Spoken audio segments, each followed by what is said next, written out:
Ndini Captain Britain ndiri kuona mhuri yeZimbabwe yese yakanditeerera mativi ose enyika.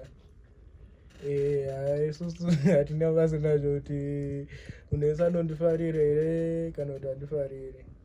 Isusu tiri pamaworks andotoziva kuti nyange wakatondoenga utori fani rangu wakatodaro. Uchindida uri fani rangu, munhu wese ifani rangu. Saka ndakuti ndimbosvitse shoko kuna Prophet Magaya kuti tiri kuuya ikoko manje manje nezvandotobatsirwawo nemi. I hope kuti uchandinzwa. Thank you for your understanding in advance. Komborero, Mwari musamire kuti komborera. Makomborero, zuva nezuva. Munoita kuda kwenyu. Makandisimudza.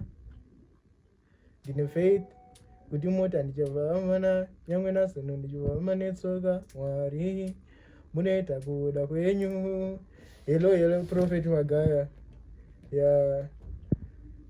Ndiri kubatsirwa nemi, ndiri kumbira kubatsirwa nemi. Ndichasvika kwamuri ikoko manje manje.